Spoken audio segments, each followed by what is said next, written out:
I let them live in my apartment, drive my car, spend my $5,400. At Christmas dinner, in my own living room, Dad smiled and said, "Maybe it's time you moved out."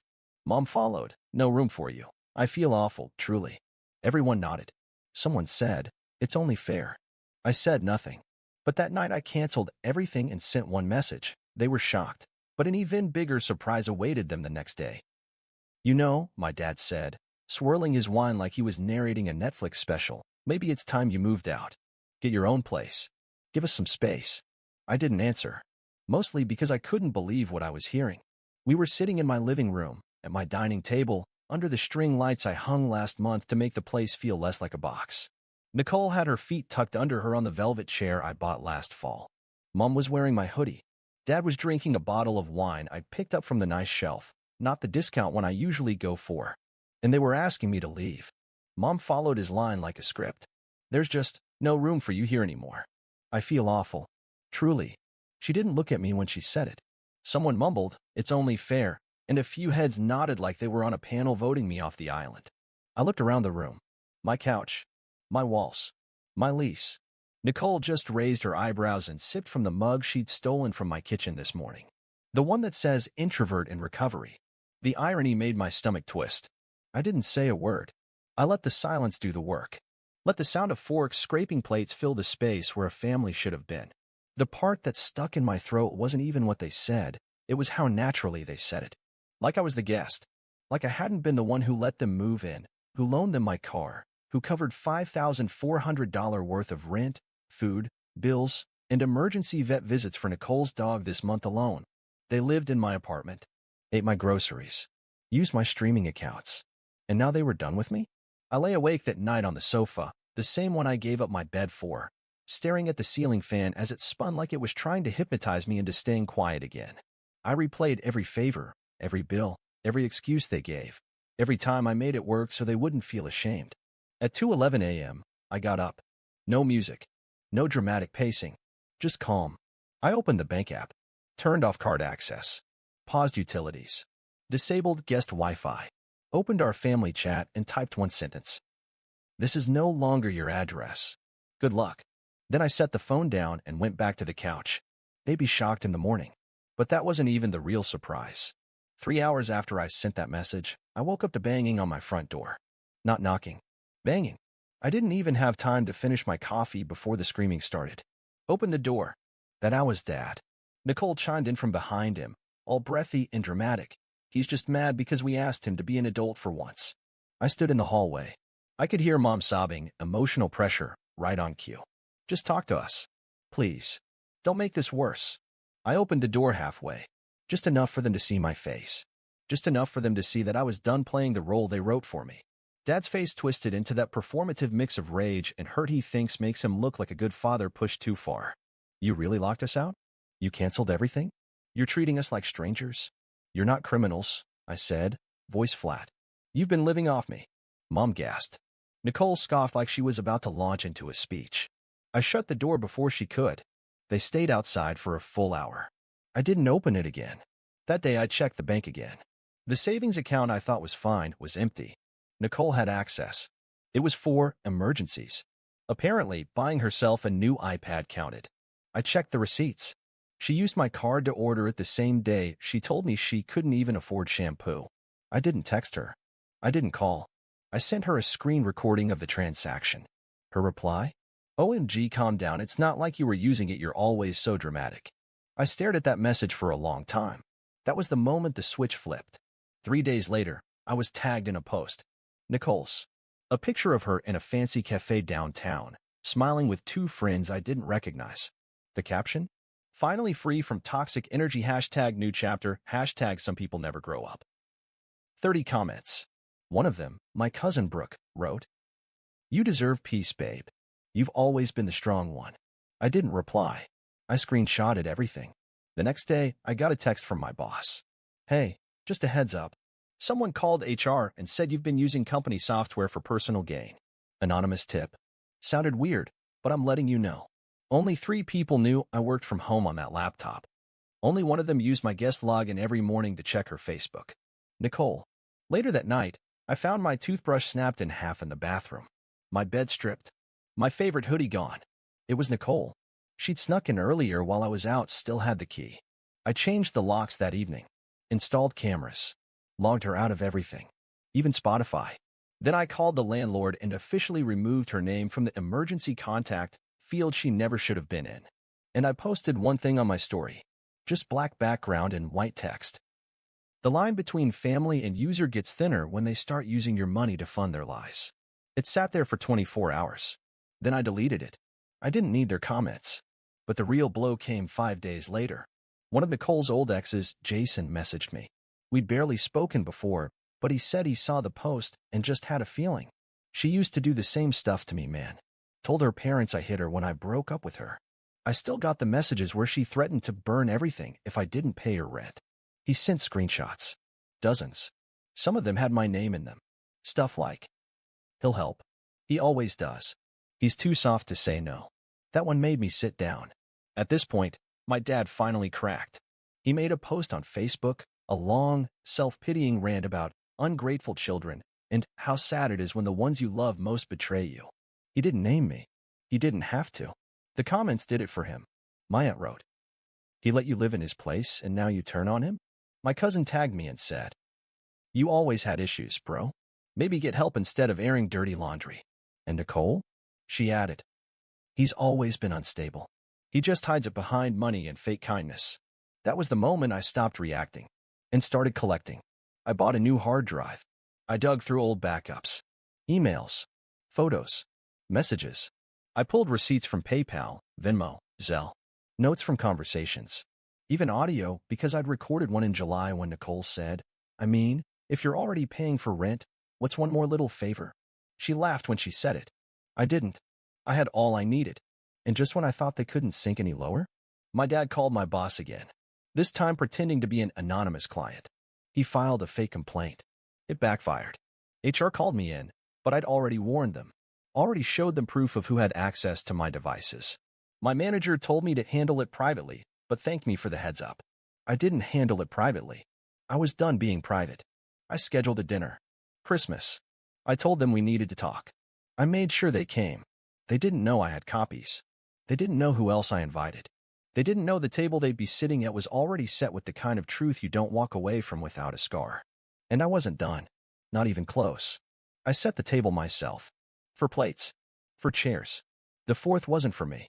Christmas dinner in my own apartment. The same one I paid for, furnished, and got pushed out of. But this time, I chose the guest list. They arrived around 6. Dad in his blazer, acting like nothing happened. Nicole in her usual fake laugh mode. Mom with that let's be civil expression she always wears when she's about to lie to my face. "Smells good," Dad said, like we were playing house. I didn't answer. Just gestured to the table. We sat in silence for the first few minutes. I let them eat. Let them get comfortable.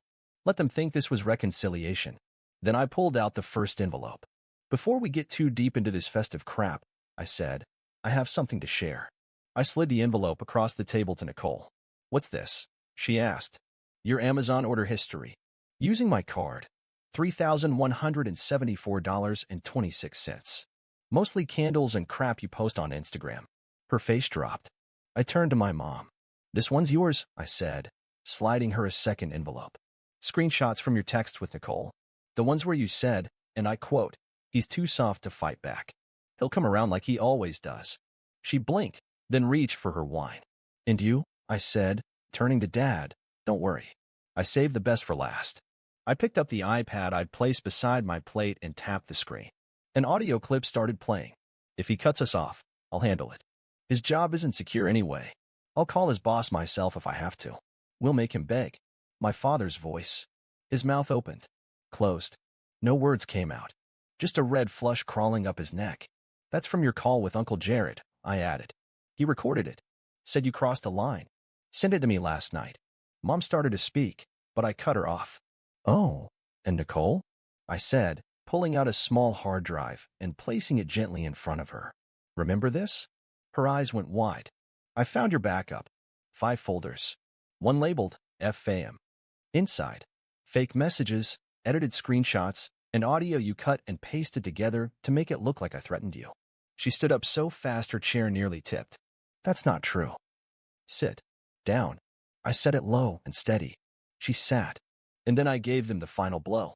You tried to destroy my job, my reputation. You emptied my savings. You called me unstable. But here's what you didn't expect. I stood up and opened the door. In walked Jason, Nicole's ex. He was holding a folder. Nicole gasped. What is he doing here? He walked to the table like he'd been waiting for this day for years. Hello again, he said calmly, then turned to my parents. I want you both to see this. This is a copy of the police report I never filed, about how Nicole harassed me after I left. Here's a printout of the messages she sent threatening to ruin my life if I didn't keep quiet. Nicole jumped up again. He's lying. He's just bitter. Jason ignored her. He looked at my dad. She told me you believed every word she said, that you backed her because you hated your son more than you loved the truth. My father's face turned white. Then Jason turned to me. Thanks for the invitation. Hope this helps. He left without another word. Silence followed him out the door. I sat down, looked around the table. You built a story where I was the villain. You sold it to the whole family. But you didn't count on one thing. I tapped the hard drive. Receipts don't lie. And neither do people who are done being used. Mom reached for my arm. Please. This doesn't have to be ugly. We can talk. We're still family. No, I said. We're done. Nicole's voice cracked. You can't cut us off. We live here. Not anymore. I stood up and pulled out the final card. Here's your real Christmas gift, I said, tossing an envelope onto the table. It's a formal notice to vacate. Effective immediately. I'm the leaseholder. You're not even listed. I gave you a place to stay. You tried to erase me in it. Dad's voice was pure venom now. You're going to regret this. I already did, I said. For years. Then I walked to the door and held it open. Nobody moved. Out. Nicole was the first to break. You're serious? Try me. She looked at my mom, then Dad. No one said a word.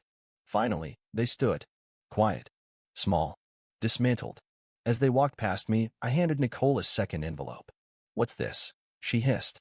A report outlining every unreported payment, I said. All your cash apps. Every payment you took and didn't report. You called me dramatic. I call it documentation. They left in silence. No shouting. No begging. Because they knew. This time, I wasn't bluffing. And for the first time in years, I wasn't just defending myself. I was winning. The morning after Christmas dinner, I woke up to my alarm. For the first time in years, it wasn't because someone needed money, a ride, or a miracle. It wasn't guilt. It was clarity. I rolled over, grabbed my phone, and started cutting wires.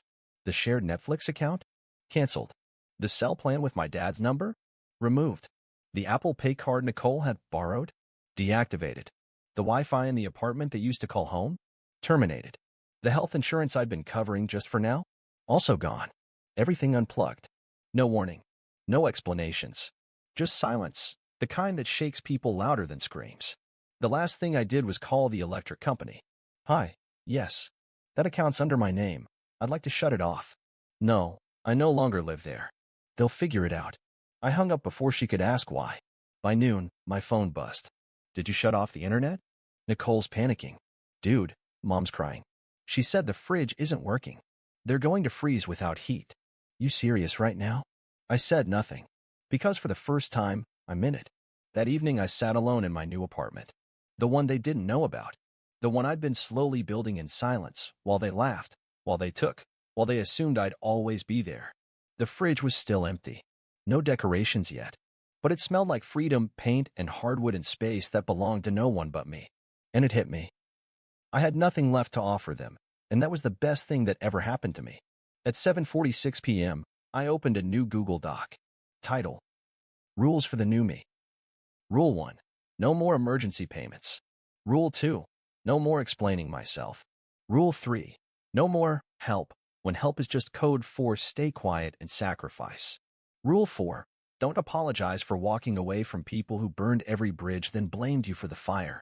I sat there, reading it, breathing it in like it was scripture. 2 days later, I started therapy. Not because I was broken, but because I wanted to understand why I tolerated being used for so long. I walked in and told the therapist everything. How they lived off me. How they laughed at me. How they told me to move out of my own home. She asked what I wanted from our sessions. I said, I want to stop confusing self-sacrifice with love. She just nodded like that answer was exactly right. By Friday, Nicole tried to message me from a burner account. You went too far. This is disgusting. Then came the voicemail from my dad. You don't abandon family like this. What you're doing is cruel. People are talking. I sent him one message back. Wrong was letting me think I mattered only when my wallet was open. And then I blocked him again. The more I disconnected, the more I felt whole. I started cooking again, reading, sleeping. I changed my phone number, updated my bank info, locked down every login, every password, every leftover backdoor they might have found. They didn't know where I lived, didn't know where I worked now, didn't even know what city I was in. They weren't just out of my life. They were locked out of the operating system. One afternoon, during a session, my therapist asked me, "Do you feel guilty?" I shook my head. I feel clean. Like I finally deleted malware I kept convincing myself was part of the program. She smiled. And I did too. They thought I'd come back. They thought I'd cool off, calm down, maybe even apologize, like I always did. They thought I'd cave when the silence got too loud, when guilt came knocking, when the family started whispering. He'll come around. He always does. But I didn't. And I won't. Because for the first time in my life, I don't want their forgiveness. I want distance. And I earned it. A month passed. They tried every tactic: guilt, manipulation, fake concern. Nicole emailed me a photo of us as kids with the caption, "I still love you, you know." I replied with a voice memo. 1 second of silence. Then the sound of me deleting it. Mom left a voicemail crying. "What happened to you? This isn't the son I raised." I didn't respond. But if I had, I would have said, "Exactly. That version of me is gone. And you helped bury him under every just this once. With every just this once, every lie you covered, every time you said nothing when I was being ripped apart." Dad? He went quiet. Then, of course, he snapped. Posted a long status on Facebook about ungrateful children and how kindness is always punished these days. I didn't reply. But a week later, I changed the Wi-Fi name in my new apartment too. Kindness ain't rent. They still don't know where I live. They don't know I changed my number, that I opened a new bank account, that I legally removed them from every document they were ever connected to. Emergency contact? Gone. Shared medical access? Removed. Joint account my mother used, just in case? Frozen solid. They don't even have a spare key to my silence. I blocked them on everything. And I mean everything. Phone, email, socials, Spotify, Uber, Google Drive. Yes, they used my cloud storage too. Not anymore. Someone told me Nicole cried when she realized she couldn't log into Disney+. Tell her to grow up. I'm not her fairy tale. But here's the part they still don't get. I didn't just walk away to punish them. I walked away to protect myself from who I was becoming around them. The version of me who swallowed pain like breakfast, who translated insults into favors, who thought loyalty meant letting them crush me as long as they called it love. That version of me is gone. And I'm better for it. Because I didn't leave a family. I escaped a system. A system where money equaled love. Silence equaled respect. Abuse was excused as just being direct. And gaslighting came wrapped in, "We only want the best for you." I went no contact not to hurt them, but to finally feel the ground under my own feet. And God, it feels good. There's no chaos now. No 3 a.m. messages asking for rent. No fake birthdays. No guilt trips disguised as catching up. Just air. And peace. And finally, myself. You want to know the funny part? I sleep better now. I laugh harder. I cook real food. I even started therapy, and when my therapist asked what I wanted, I said, to never again explain why I said no to people who never said thank you. She said that's not healing. That's freedom. I don't know what they're saying about me now. Maybe I'm crazy, selfish, unforgiving. Let them talk. I was all they had when they needed help. Now they can sit with the silence. If you're wondering whether I'll ever open the door again, let me make it simple. I closed the chapter, locked the past, and walked away for good. I'm not coming back. Not for Christmas. Not for birthdays. Not even for the final goodbye. And if they ever ask why, tell them this. He finally learned the difference between being loved and being used. And once he saw it, he ran and never looked back.